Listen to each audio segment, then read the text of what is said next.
matin, Église, j'aimerais vous apporter un petit message sur l'importance du don de soi à Dieu. Amen. Amen. Gloire à Dieu. La Bible nous dit dans Romains 12, à partir du verset 1er,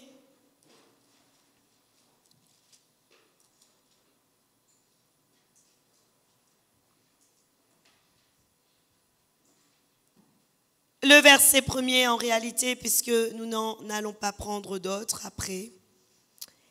La Bible dit, « Je vous exhorte donc, frères, par les compassions de Dieu, à offrir vos corps comme un sacrifice vivant, saint, agréable à Dieu, ce qui sera de votre part un culte raisonnable. » Amen. La parole de Dieu, Église, nous dit, et Dieu lui-même nous dit au travers de cette parole, qu'il nous exhorte, il nous encourage par les compassions de Dieu à nous offrir nos corps comme un sacrifice vivant, saint, agréable à Dieu. Et ce verset biblique dit, ce qui sera de votre part un culte raisonnable. Alors, pour bien comprendre et pour pouvoir faire découler ce message, j'ai choisi de vous définir le mot culte, puisque le mot culte vient du grec latria, qui signifie service. Et pourquoi j'ai voulu vous définir le mot service? Parce que je crois que c'est une erreur. Je crois qu'il est erroné de considérer le verset de Romains 12, le verset 1er, seulement pour un jour particulier. Souvent, on se dit, Dieu nous dit que pour le culte et pour faire un culte raisonnable, il faut s'offrir à lui comme un sacrifice vivant, comme un sacrifice saint et comme un sacrifice agréable. Et c'est vrai, dans un moment particulier comme ce matin, nous devons offrir quelque chose à Dieu et nous devons nous offrir comme un sacrifice vivant, saint et agréable à Dieu.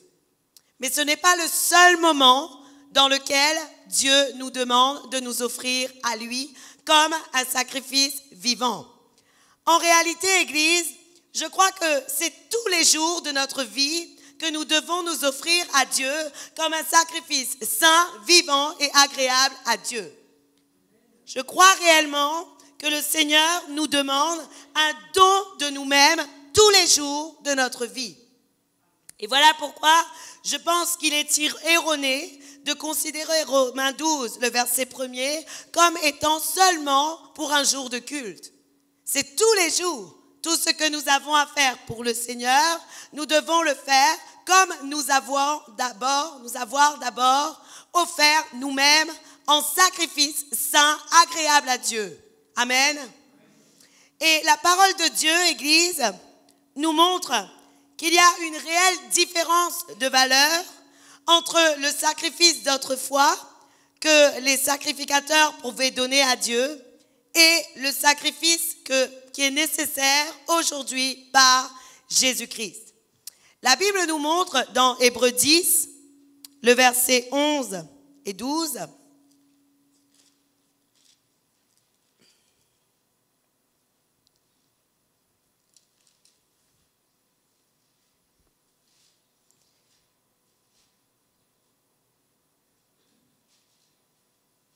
je répète cette phrase que je viens de vous donner.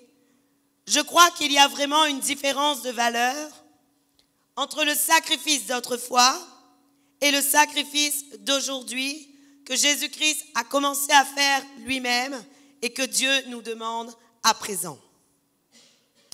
La Bible dit, « Et tandis que tout sacrificateur fait chaque jour le service et offre souvent les mêmes sacrifices, qui ne peuvent jamais ôter les péchés, lui, après avoir offert un seul sacrifice pour les péchés, s'est assis pour toujours à la droite de Dieu. » Amen. Ce verset biblique fait la différence entre les sacrifices qu'offraient autrefois les sacrificateurs, à savoir le sacrifice d'animaux, le sacrifice de veaux ou toutes sortes d'animaux qui étaient demandés dans la loi et dans les prescriptions de Moïse. Et ce sacrifice-là que les sacrificateurs faisaient était un sacrifice impersonnel et totalement matériel. C'était impersonnel. Il y avait des animaux, il y avait des choses extérieures et c'était impersonnel et matériel. Mais la Bible nous montre la distinction avec le sacrifice qu'a fait Jésus-Christ. Et le sacrifice qu'a fait Jésus-Christ, la Bible dit, après avoir offert un seul sacrifice, on ne définit pas ce sacrifice dans ce verset, mais l'on sait tous que le sacrifice de Jésus était le sacrifice de lui-même. Amen. Et ce sacrifice de Jésus-Christ était un sacrifice personnel, spirituel et physique. Amen. Et la parole de Dieu nous dit que ce sacrifice-là a permis à Jésus-Christ de s'asseoir pour toujours à la droite de Dieu. Amen. Ce que je veux vous dire aujourd'hui, Église, c'est que nous ne pouvons rien offrir à Dieu à part nous-mêmes comme sacrifice personnel, physique et spirituel. Et Dieu nous demande réellement de le faire. Et il y a une importance capitale de le faire parce que c'est ce qui nous permet d'aller dans l'excellence du plan que Dieu a pour nous. D'ailleurs, la parole de Dieu nous montre que lorsque les apôtres se sont donnés totalement à Jésus-Christ, il y a eu un résultat immédiat dans leur vie. Jésus-Christ leur a donné automatiquement une promesse qui arrivait avec ce sacrifice parfait qu'il faisait d'eux-mêmes. La Bible nous dit dans Matthieu 19, à partir du verset 27 et 28.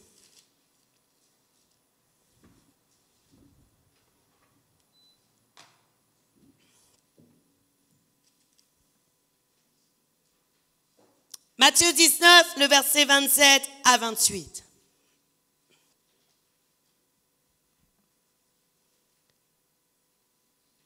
Pierre, prenant alors la parole, lui dit, « Voici, nous avons tout quitté et nous t'avons suivi. Qu'en sera-t-il pour nous ?» Jésus leur répondit, « Je vous le dis en vérité, quand le Fils de l'homme, au renouvellement de toutes choses, sera assis sur le trône de sa gloire, vous qui m'avez suivi, vous serez de même assis sur 12 trônes et vous jugerez les 12 tribus d'Israël. » Amen. Amen. Gloire à Dieu. La parole de Dieu, Église, nous montre que les apôtres étaient en train de dire à Jésus-Christ, « Seigneur, nous avons tout quitté pour toi, nous avons tout laissé pour toi, nous t'avons suivi et nous avons décidé de travailler pour ta gloire. » Et alors, à un moment donné, Pierre lui dit, « Et Seigneur, alors à cause de cela, qu'en sera-t-il pour nous ?» Et la parole de Dieu nous dit que Jésus-Christ répondit à Pierre, « Vous serez avec moi dans ma gloire. Et il y aura pour vous 12 trônes. Vous serez assis à côté de moi sur 12 trônes, et vous jugerez les 12 tribus d'Israël. » Autrement dit, Église, ce que je veux te dire ce matin, ce n'est pas en vain que Dieu te demande de te donner totalement à lui. Ce n'est pas en vain que Dieu te dit de t'offrir totalement à lui. Dieu te dit de quitter ce qui t'attache et ce qui t'éloigne de lui afin de pouvoir venir le suivre et le servir. Et j'aimerais vous dire, Église, il y aura un résultat d'excellence dans ta vie. La Bible nous montre que le sacrifice lui-même de Jésus-Christ, qui était le sacrifice personnel, physique et spirituel, a engendré qu'il soit assis à la droite du Père. À combien plus forte raison également, si nous faisons ce même type de sacrifice, nous aurons une place de choix et une place de qualité dans le royaume des cieux. Aujourd'hui, je veux te le dire, Église, ne néglige pas ce que Dieu te demande dans son royaume. Dieu te parle, il y a deux aspects, que l'on ne doit pas négliger dans nos vies pour pouvoir travailler pour le Seigneur. Et ces deux aspects sont le don de soi-même et la mort à soi-même. Bien souvent, Église, le peuple de Dieu néglige le don de soi-même et la mort à soi-même. parce qu'ils ne sont pas forcément enseignés là-dessus. Ils n'ont pas forcément compris ce que Dieu attend d'eux. Mais je crois, Église, que notre perfectionnement se trouve et dans le don de soi et dans la mort à soi-même. J'aimerais vous dire, Église, tant que tu ne t'es pas donné totalement à Dieu, et tant que tu n'es pas totalement mort à toi, Dieu ne peut pas t'utiliser dans la perfection du service qu'il a pour toi. Et le perfectionnement du service de Jésus-Christ était qu'il devait mourir pour les autres. Amen. Et de même, le perfectionnement des apôtres était qu'ils devaient donner leur vie pour les autres. Ça, c'était le perfectionnement que Dieu avait pour les apôtres. Et j'aimerais te dire quelque chose. Pour toi également, Dieu a un perfectionnement pour ta vie. Et ce perfectionnement se fera que si tu acceptes de te donner entièrement à lui et si tu acceptes de mourir totalement pour lui. Amen. Je crois, Église, que notre perfectionnement se trouve réellement dans l'abandon total à soi-même. C'est d'ailleurs ce qui s'est passé pour l'homme riche. À un moment donné, l'homme riche est allé voir Jésus-Christ et Jésus lui a dit, et l'homme riche a posé cette question à Jésus, il a dit, comment dois-je faire pour aller dans ton royaume? Et alors, la parole de Dieu nous dit, on va regarder cela dans Matthieu 19, le verset 21. Jésus lui dit donc de respecter tous les commandements. Et pour cela, il dit, pas de problème, je fais déjà ça. Mais au verset 21 de Matthieu 19, Jésus lui dit, si tu veux être parfait, va, vends ce que tu possèdes, donne-le aux pauvres et tu auras un trésor dans le ciel, puis viens et suis-moi. Amen. Alors voici, la Bible nous parle d'un cas où cet homme riche demandait à Dieu, Seigneur, comment puis-je aller à la vie éternelle? Et alors, Jésus-Christ lui dit, fais tout, mets en pratique toute ma parole. Et ici, parmi nous, il y a beaucoup de gens qui mettent en pratique la parole de Dieu et c'est bien. Tu es déjà dans le commencement du perfectionnement que Dieu a pour toi. Mais la perfection n'est pas celle-là. Dieu te dit, si tu veux être parfait, va, vends tout ce que tu as et viens et suis-moi. Waouh! Alors, à un moment donné, on pourrait se dire, mais Seigneur, est-ce que tu es en train de me dire de tout abandonner, de tout laisser et de vendre tout ce que j'ai pour te suivre? J'aimerais vous dire, il y a des personnes à qui, oui, Dieu va demander de tout laisser pour le suivre. Je suis désolée de dire, mais dans le service pour Dieu, il y a des niveaux de service et des niveaux de dons qui demandent des abandons totaux à Dieu. Oui ou non? Êtes-vous conscient de cela? Ceux qui sont missionnaires, par exemple, est-ce qu'ils vont s'attacher à une maison? Est-ce qu'ils vont s'attacher à des biens? Est-ce qu'ils vont s'attacher à des voitures? Jamais. Ils ne pourront pas. Qu'est-ce qui va se passer? Ils devront s'en détacher pour pouvoir suivre Jésus-Christ. Et j'aimerais vous dire, dans le cas des apôtres, c'était ce qui était pour eux. Je crois vraiment, Église, que l'abandon à Dieu pour ta vie dépend de la destinée que Dieu a pour toi. Je répète ce que je viens de dire. Le niveau d'abandon que Dieu va te demander dépendra de ta destinée et de la mission que Dieu a pour toi. Dans le cas de l'homme riche, Jésus lui avait dit, va, vends tout ce que tu as, viens et suis-moi. Et la parole de Dieu nous dit que l'homme riche ne pouvait pas le faire. L'homme riche était triste. L'homme riche est parti tout triste. C'est ce que la parole de Dieu nous dit.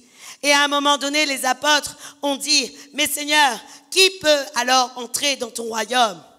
Et Jésus-Christ a dit, ce qui est impossible à l'homme est possible à Dieu. Amen. Amen. Mais aujourd'hui, Église, je crois vraiment que la perfection de ta vie dépendra réellement du niveau d'abandon que Dieu va te demander pour que tu puisses entrer dans ta destinée. Et je peux vous dire, il y a dans cette église des personnes à qui Dieu demandera de tout abandonner et de tout laisser.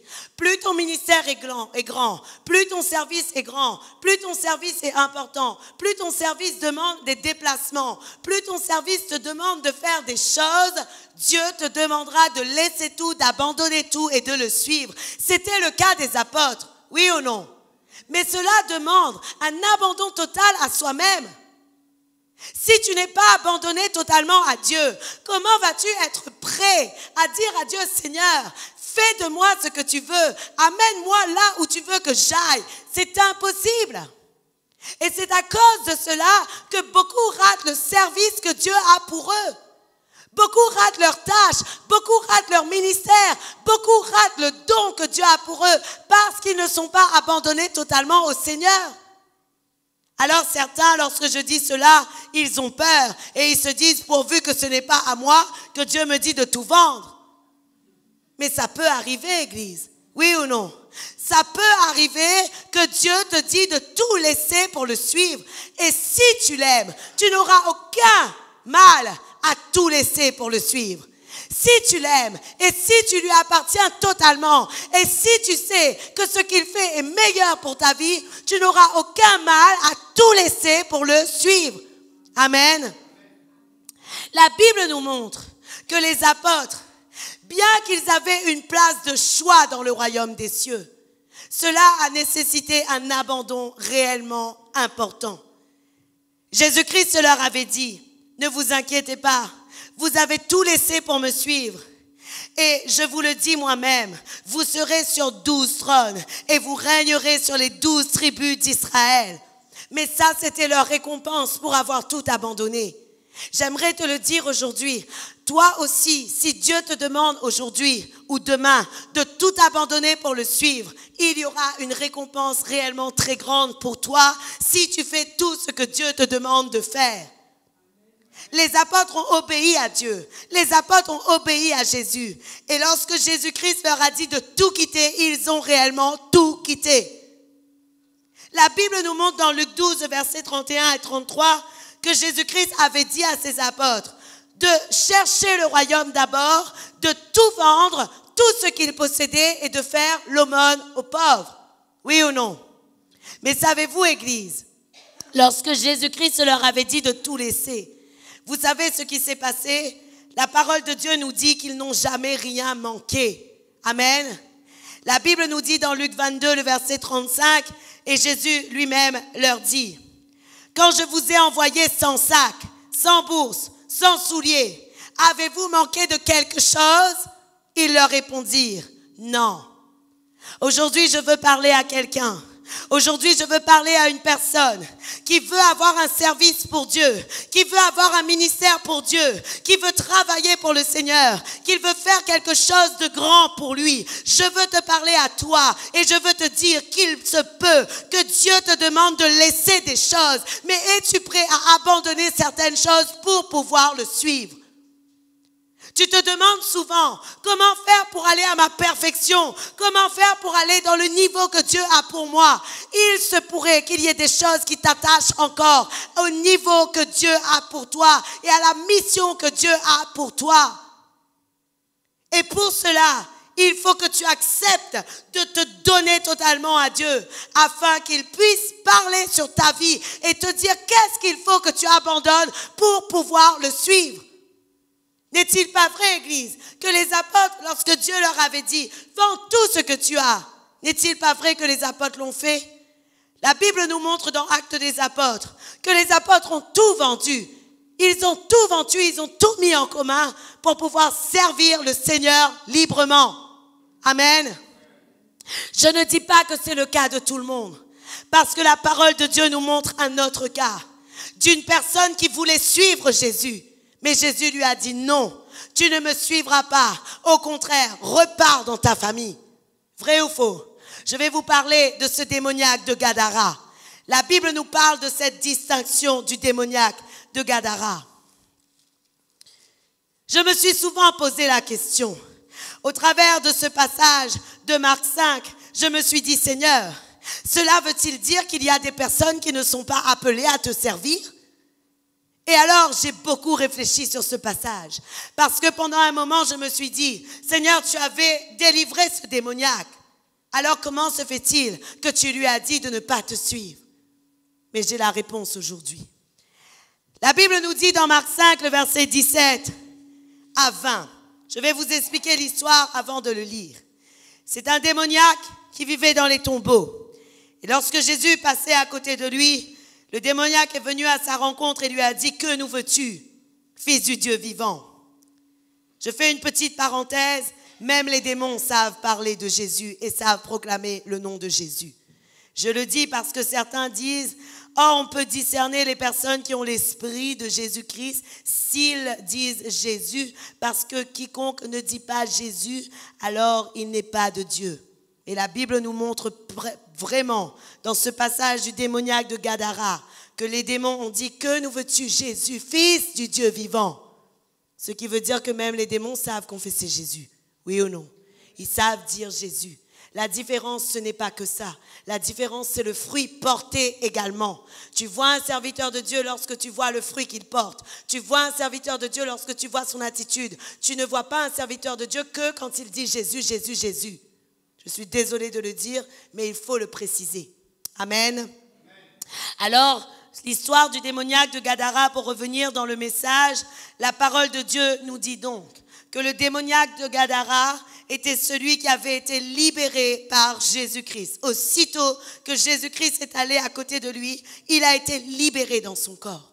Mais la parole de Dieu nous dit dans le verset 17, 18, 19 à 20, « Alors ils se mirent à supplier Jésus de quitter leur territoire, les personnes qui étaient autour, parce qu'ils ne comprenaient pas que Jésus puisse chasser les démons. Donc ils avaient peur. Comme ils montaient dans la barque, celui qui avait été démoniaque, donc l'ancien démoniaque de Gadara, lui demanda la permission de rester avec lui. Jésus ne le lui permit pas, mais il lui dit, « Va dans ta maison, vers les tiens, et raconte-leur tout ce que le Seigneur t'a fait et comment il a eu pitié de toi. » Amen. Qu'est-ce que la parole de Dieu nous dit? La Bible nous dit que le démoniaque de Gadara, à un moment donné, il dit à Jésus, « Je veux venir avec toi. » Mais la parole de Dieu nous dit que Jésus lui a dit, « Non, tu ne viendras pas avec moi. Va dans ta maison vers les tiens. Raconte-leur dans tout ce que le Seigneur t'a fait et comment il a eu pitié de toi. » Lorsque tu vois ce verset, tu te dis, alors ce n'est pas à tout le monde que Dieu dit de tout laisser et de tout quitter. Oui ou non? Il y a bien une personne à qui Jésus a dit, non, va dans ta maison, n'abandonne pas ta maison, n'abandonne pas ta famille, ne vends pas tout ce que tu as. Et pourtant, aux disciples, aux apôtres, Jésus-Christ a dit, vends tout ce que tu as. Oui ou non? Je vous le dis, Église, je crois vraiment que cela dépend du niveau de mission que tu as pour le Seigneur. Je crois vraiment que cela dépend du niveau de service que tu as pour le Seigneur. Nous devons tous ne pas être attachés à nos biens. Ça, c'est réel. Nous devons tous ne plus être attachés à ce qui est à côté de nous, nos maisons, nos familles, parce que nous devons être prêts à travailler pour le Seigneur comme lui, il veut. Amen. Mais je vous le dis, à votre grand soulagement, ce n'est pas tout le monde qui auront à vendre leur maison, leur famille et quitter la Réunion pour aller ailleurs. Mais il y en aura aussi. Il y aura des missionnaires parmi nous. Il y aura des personnes qui seront envoyées. Il y aura des personnes qui seront envoyées dans des endroits différents afin de pouvoir aller porter la parole de Dieu partout, à l'île de la Réunion, mais aussi en Europe. Et je le crois réellement. Et voilà pourquoi nous devons ne pas être attachés trop à nos biens. Mais alors à cette question où je me posais, et je disais à Dieu alors, cela veut-il dire que le démoniaque de Gadara ne devait pas te servir? La réalité est que non. Il devait servir Jésus-Christ, mais il devait servir Jésus-Christ dans le témoignage qu'il allait faire de sa vie. Et ce qui s'est passé ensuite, le verset 20 nous dit, il s'en alla et se mit à publier dans la Décapole tout ce que Jésus avait fait pour lui.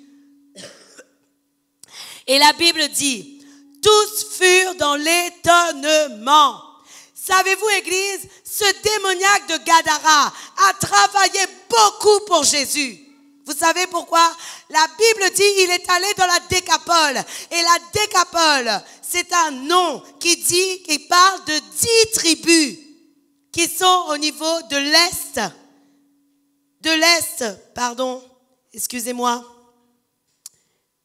Du Jourdain, Et alors, ce démoniaque de Gadara, il a travaillé beaucoup pour le Seigneur. Et nous, parfois, nous sommes là à nous dire, mais en réalité, peut-être que je ne vais rien faire pour le Seigneur. Mais j'aimerais te dire, quiconque a été sauvé par Jésus-Christ travaillera pour Jésus. Quiconque a été sauvé par Jésus-Christ travaillera pour Jésus. D'ailleurs, c'est ce que la parole de Dieu nous dit. La Bible nous dit dans Hébreux 9, le verset 14. Écoutez ce que la parole de Dieu nous dit.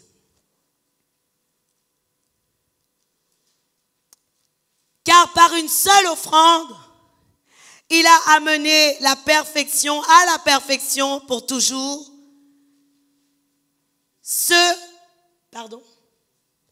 Hébreux 9, le verset 14.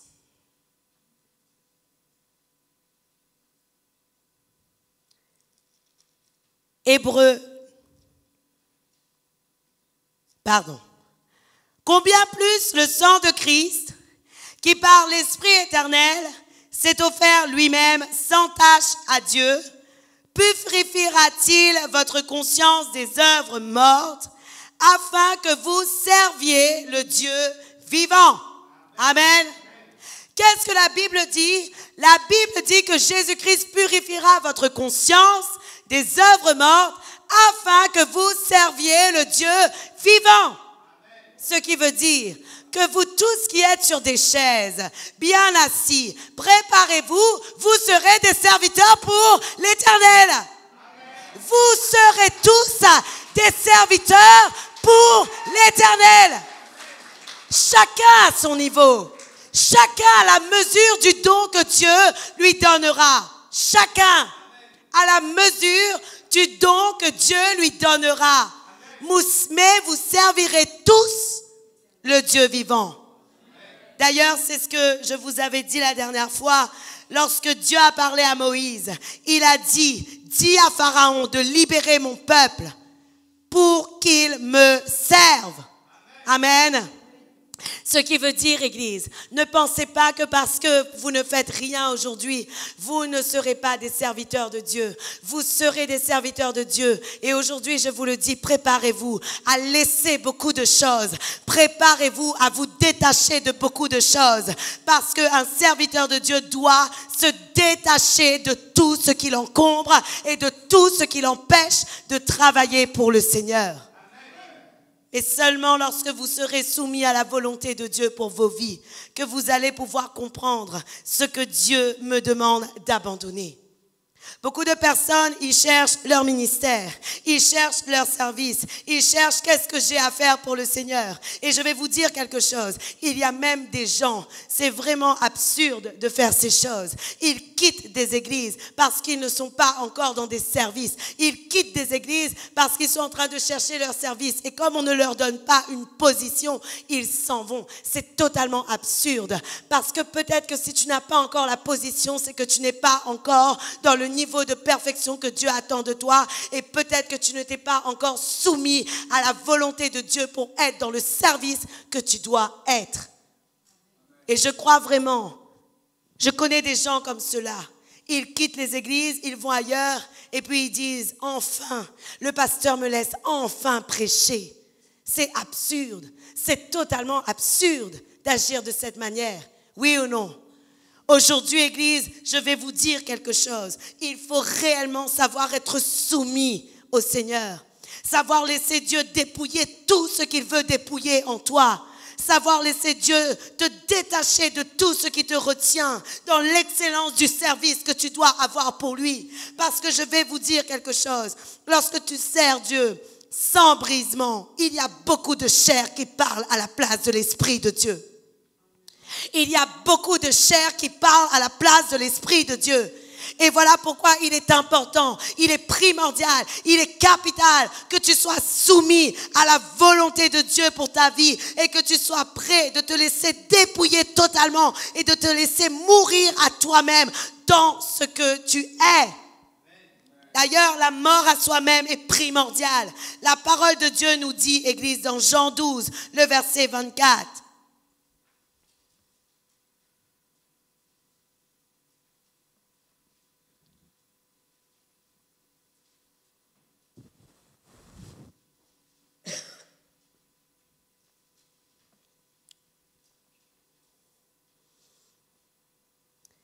La Bible dit, en vérité, je vous le dis, si le grain de blé qui est tombé en terre ne meurt, il reste seul. Mais s'il meurt, il porte beaucoup de fruits. Amen. Qu'est-ce que la parole de Dieu nous dit, Église? La Bible dit, si le grain de blé qui est tombé en terre ne meurt, il reste seul. Mais s'il meurt, il porte beaucoup de fruits. Autrement dit, Église, Dieu nous compare quelque part à un grain de blé. Et je crois vraiment que sur ce grain, il y a souvent une coque. Sur chaque graine, de toute façon, la partie molle qui crée le fruit, la partie molle qui crée la germe, la partie molle se trouve à l'intérieur d'une coque. Et j'aimerais vous dire, Église, je crois réellement que chacun de nous, nous avons besoin de laisser tomber cette coque qui représente notre chair. Laissez tomber cette coque afin que la petite semence que Dieu a implantée en nous puisse grandir et faire de nous des servantes et des serviteurs d'excellence pour le Seigneur. Et pour cela, il faut mourir à soi-même. Pour cela, il faut accepter de faire taire sa chair. Pour cela, il faut accepter de faire taire la chair et laisser l'Esprit de Dieu prendre toute la place. J'insiste beaucoup là-dessus parce qu'aujourd'hui Dieu est fatigué. Je crois vraiment que le Seigneur est fatigué, que les ministères s'élèvent à cause de la chair. Beaucoup de ministères se sont élevés par la chair. Beaucoup de ministères se sont eux-mêmes établis comme pasteurs, comme prophètes, comme apôtres, comme enseignants, comme évangélistes. Beaucoup se sont établis par la chair. Mais Dieu ne veut plus de ces ministères établis par la chair. Dieu veut que la chair soit morte, soit tue, afin que l'Esprit de Dieu prenne toute la place et que tout ce qui se fasse par la conduite de l'Esprit de Dieu. C'est ce que Dieu attend. Alors je ne parle pas que des ministères extérieurs, je nous parle à nous. Nous devons être épargnés d'être des ministères de chair. Nous devons être des ministères d'esprit, pas des ministères de chair. Nous ne sommes pas appelés à faire ce que nous voulons. Nous sommes appelés à faire ce que Dieu veut. Nous ne sommes pas appelés à faire selon ce que les hommes disent de nous, mais nous sommes appelés à faire selon l'approbation de Dieu pour nos vies. Et aujourd'hui, voilà pourquoi beaucoup tombent. Voilà pourquoi beaucoup ne sont pas élevés comme Dieu voudrait qu'ils s'élèvent. Je préfère prendre le temps, je préfère aller petit à petit, mais je préfère aller sûrement dans la direction que le Saint-Esprit me donne. Il ne sert à rien que je commence à faire des excès de zèle pour commencer à faire de la publicité et faire en sorte de m'élever sans que Dieu me donne l'autorisation de m'élever. Oui ou non? Parce que lorsque tu appartiens à Dieu, c'est lui qui t'élèvera. Lorsque tu appartiens à Dieu, Dieu t'abaisse afin que lui-même t'élève. Alors aujourd'hui, ce que j'ai à vous dire, un conseil. Ne négligez jamais les périodes de préparation par lesquelles vous passez. Parce que si aujourd'hui, Dieu est en train de vous dépouiller, si aujourd'hui Dieu est en train de vous briser, si aujourd'hui Dieu est en train de vous dire meurs, si aujourd'hui Dieu est en train de te dire soumets-toi, c'est parce que Dieu veut que tu passes par une préparation. Dieu veut que tu passes par le dépouillement. Dieu veut que tu passes par le brisement. Il veut t'abaisser. Il veut que tu t'abaisses afin que lui-même t'élève au moment convenable. J'aime à le dire, Église, parce que je suis fatiguée de voir des ministères qui se sont élevés sans que Dieu ait dit « Go ». Je suis fatiguée de voir que les gens se lèvent sans que Dieu dise « Go ». Il est temps que l'œuvre de Dieu avance avec des personnes que Dieu lui-même a établies, que Dieu lui-même a édifiées, que Dieu lui-même a élevées et que Dieu a brisé, même si ça te fait mal, que tu sois brisé afin que Dieu t'élève comme il veut. Accepte le brisement, accepte-le, accepte le dépouillement, accepte-le pour que tu puisses faire taire ta chair.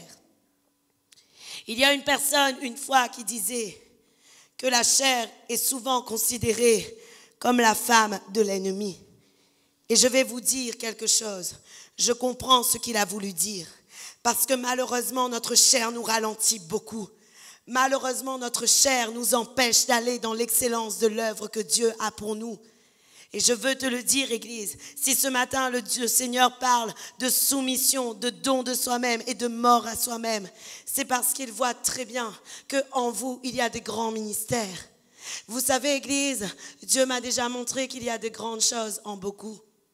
Et le Seigneur souvent me dit, tu vois lui, s'il serait différent, je l'élèverais déjà.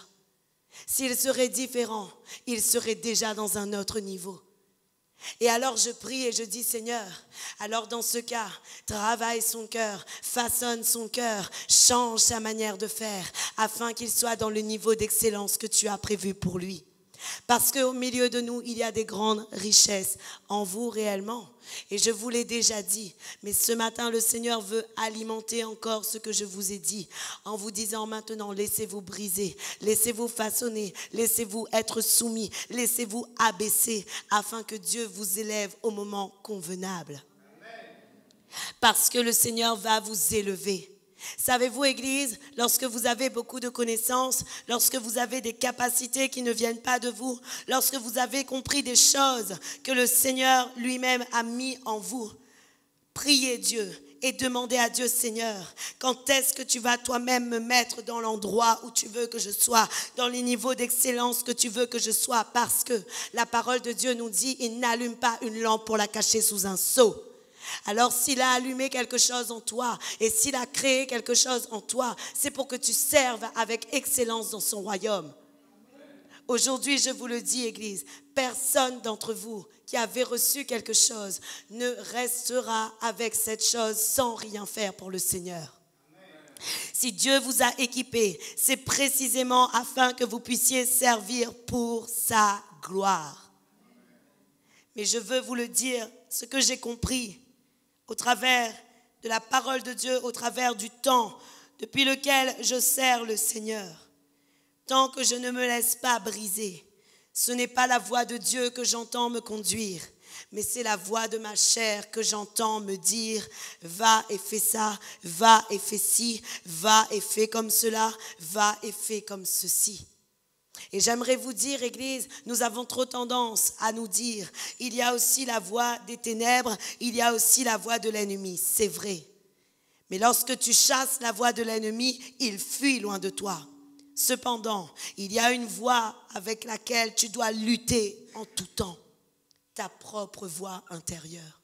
Celle qui te dit à toi-même, fais ceci, fais cela, montre-toi, vas-y, montre que tu as des grandes capacités, montre que tu peux faire ci et que tu peux faire ça, mais ce n'est pas le Seigneur. La Bible nous dit que Jésus-Christ avait la position de roi, mais que Jésus-Christ lui-même s'est humilié. Il a connu l'humilité et il s'est humilié jusqu'à la mort sur une croix. Ce que j'ai pu constater, c'est que Dieu élève des grands ministères dès lors qu'ils sont dans l'humilité. Alors si aujourd'hui nous ne sommes pas dans l'humilité, inutile de nous dire nous serons puissants, inutile de dire que nous serons forts, inutile de nous dire que nous serons grands, parce que en réalité ça ne sert strictement à rien. À la fin des temps, ce que Dieu regardera, ce sera le service que tu as fait selon sa volonté. Amen. La Bible nous dit dans Matthieu 7,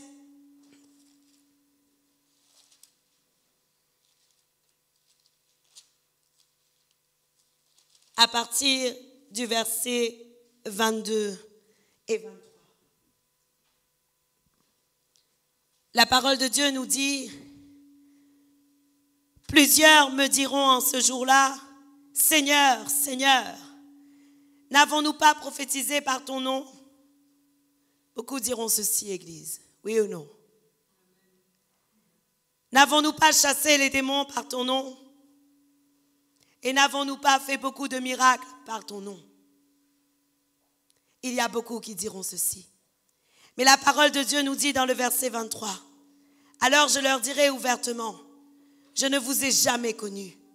Retirez-vous de moi, vous qui commettez l'iniquité. » Savez-vous, Église, ce verset a toujours touché mon cœur.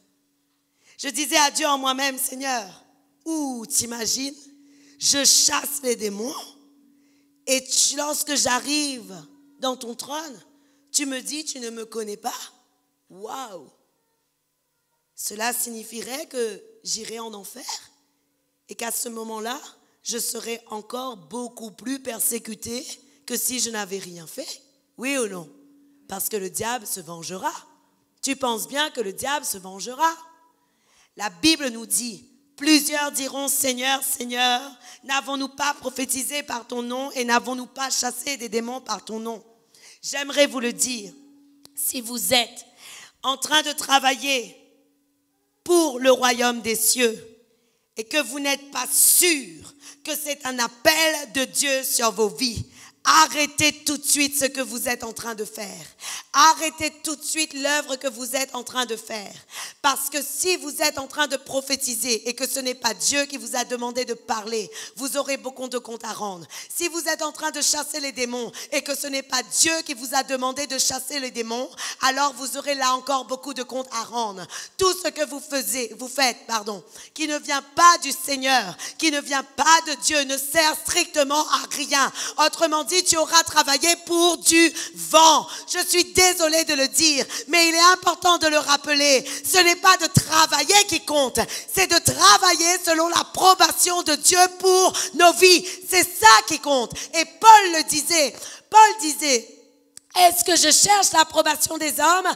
Paul disait, si je cherchais l'approbation des hommes, je ne serais pas serviteur de Dieu. Je vous le dis aujourd'hui, Église, ne cherchez jamais l'approbation des hommes. Même si vous faites quelque chose de nouveau, même si vous apportez quelque chose de nouveau, mais que cette chose nouvelle vient de Dieu, continuez à faire ce que Dieu vous a demandé de faire.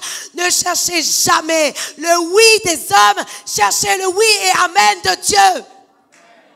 La Bible nous dit, dans Matthieu 7, le verset 21, ceux qui me disent, Seigneur, Seigneur, n'entreront pas tous dans le royaume des cieux, mais seulement celui qui fait la volonté de mon Père qui est dans les cieux.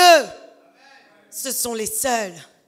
Seuls ceux qui font la volonté de Dieu entreront dans le royaume. C'est ainsi qu'à la fin des temps, et je prie que cela ne nous arrive pas, nous verrons beaucoup d'hommes et de femmes qui ont servi Dieu, mais nous-mêmes, nous les jugerons. Et je prie que nous ne soyons pas de ceux qui sont jugés parce que nous avons mal servi le Seigneur. Oui ou non? C'est ainsi qu'à la fin des temps, il y aura beaucoup d'hommes et de femmes qui se sont dit servir le Seigneur, mais qui sont allés en enfer. Parce que je peux vous assurer, ce n'est pas moi qui le dis, c'est la parole de Dieu qui le dit. Il y aura un moment où des personnes ont dit, Seigneur, Seigneur, j'ai travaillé pour ton royaume, mais la Bible nous dit, Dieu dit, je ne vous connais pas.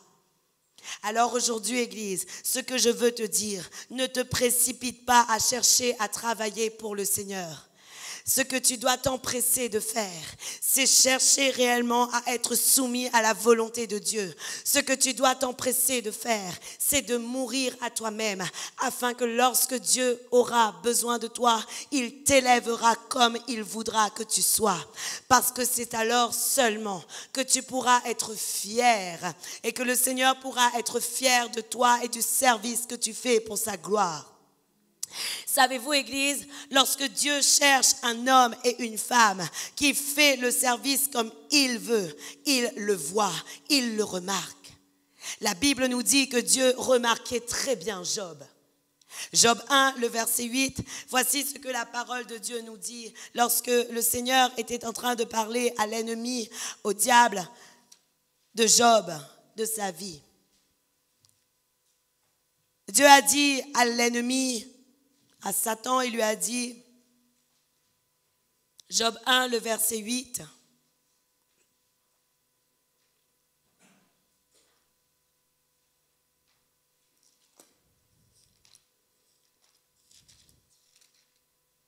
l'Éternel dit à Satan, as-tu remarqué mon serviteur Job? Il n'y a personne comme lui sur la terre. C'est un homme intègre et droit, craignant Dieu et se détournant du mal. Amen. Amen. Qu'est-ce que Dieu dit à Satan? Dieu lui dit, as-tu remarqué mon serviteur Job? Savez-vous, Église, lorsque je vois ce verset, je dis, Seigneur, j'espère que quand l'ennemi vient te faire un rapport sur moi, tu lui dis, as-tu remarqué ma servante Aurélie? Oui. Parce que le désir de mon cœur est que Dieu, devant son trône, il puisse dire, il n'y a personne comme elle sur la terre. C'est une femme intègre et droite, craignant Dieu et se détournant du mal. Et je prie que ce soit pour nous pareil. Je prie que lorsque Dieu nous voit, il voit une personne intègre, droite, craignant Dieu et se détournant du mal. Parce que c'est ça le serviteur que Dieu cherche.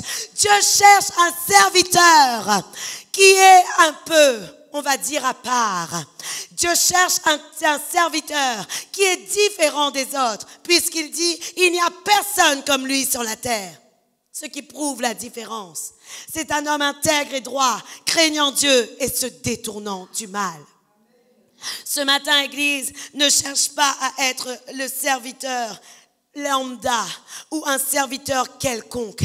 Sois un serviteur d'excellence pour le Seigneur. Ne sois pas un serviteur quelconque, mais sois un serviteur dont Dieu dit, il n'y a personne comme lui sur la terre. Il n'y a personne comme elle sur la terre.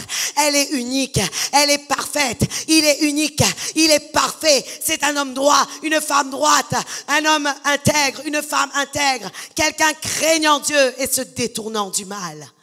Lorsque Dieu dira cela de toi, à ce moment-là, lorsque tu seras devant le trône et que tu diras, Seigneur, Seigneur, j'ai chassé les démons en ton nom, j'ai prophétisé en ton nom, j'ai porté la parole en ton nom, Dieu te dira, bon et fidèle servante, bon et fidèle serviteur, entre dans la joie de ton maître. Et c'est ce que nous devons faire. Nous devons chercher, Église, l'approbation de Dieu. Et l'approbation de Dieu ne se trouve que lorsque je suis morte à moi-même et lorsque l'Esprit de Dieu est un esprit vivifiant en moi et qu'il me fait avancer et me conduit comme Dieu veut que j'aille. C'est d'ailleurs ce que Jésus-Christ a dit lui-même dans Hébreux 10, le verset 7. Jésus a dit, je viens. Dans le rouleau du livre, il est question de moi pour faire, ô Dieu, ta volonté. Amen. Jésus-Christ n'a pas cherché à faire la volonté de quiconque. Jésus-Christ a cherché à faire la volonté de Dieu. Il y a un problème qui règne aujourd'hui dans le cœur des hommes. Les hommes ont tendance à regarder le reflet de l'autre sur sa vie. Le regard, de l'autre sur sa vie. Les hommes ont tendance à regarder le comportement des autres sur sa vie. Et alors que tu pourrais considérer que personne ne t'accepte, que tu pourrais considérer que personne n'aime ta manière de faire, tu pourrais changer ta manière de faire au risque de déplaire à Dieu. Et aujourd'hui, je veux te mettre en garde, Église. Ne cherchez jamais l'approbation des hommes. Soumettez-vous à Dieu. Et cherchez l'approbation et le cœur de l'Éternel. Soumettez-vous à Dieu et dites à Dieu, Seigneur, je viens moi-même, non pour faire ma volonté, mais pour faire ta volonté. Et j'attends aujourd'hui la direction, la directive et le chemin et la voie que tu as tracée pour moi. Je sais qu'en vous, il y a de grandes choses. Et je sais qu'il y a beaucoup de personnes, Dieu a implanté sa semence elle-même en lui. Chacun de nous d'ailleurs. Et je sais qu'ici, il y a des personnes dont les ministères doivent être excellents et ils vont servir à compléter ce qui manque encore dans le corps de Jésus-Christ. Et j'aimerais vous dire, si vous voulez servir à compléter ce qui manque encore dans le corps de Christ, laissez-vous abaisser, laissez-vous mourir à vous-même, laissez-vous être soumis à Dieu. C'est ainsi que l'Esprit de Dieu vous conduira dans tout le plan et dans toutes les voies que le Seigneur a pour vous. Amen. Gloire à Dieu. La dernière fois, je parlais à un frère. Et puis, ce frère me disait, il y a quand même des problèmes dans le corps de Christ. Et le Seigneur, en repassant cette parole dans mon cœur, tu te reconnaîtras parce que Dieu me demandait de te le dire. En repassant cette parole dans mon cœur, le Seigneur me disait, mais dis-lui, s'il trouve qu'il manque quelque chose dans le corps de Christ, de se préparer, parce que le Seigneur veut se servir de lui afin qu'il complète ce qui manque à l'édification de son corps. Et alors je veux vous le dire, je vous encourage à vous préparer parce que Dieu est en train de préparer vos cœurs afin que vous puissiez compléter ce qui manque à l'édification du corps de Christ. Comme je vous ai dit, cela ne sert à rien de critiquer le corps des uns et des autres. Cela ne sert à rien de critiquer les églises des uns et des autres. Ça ne sert strictement à rien.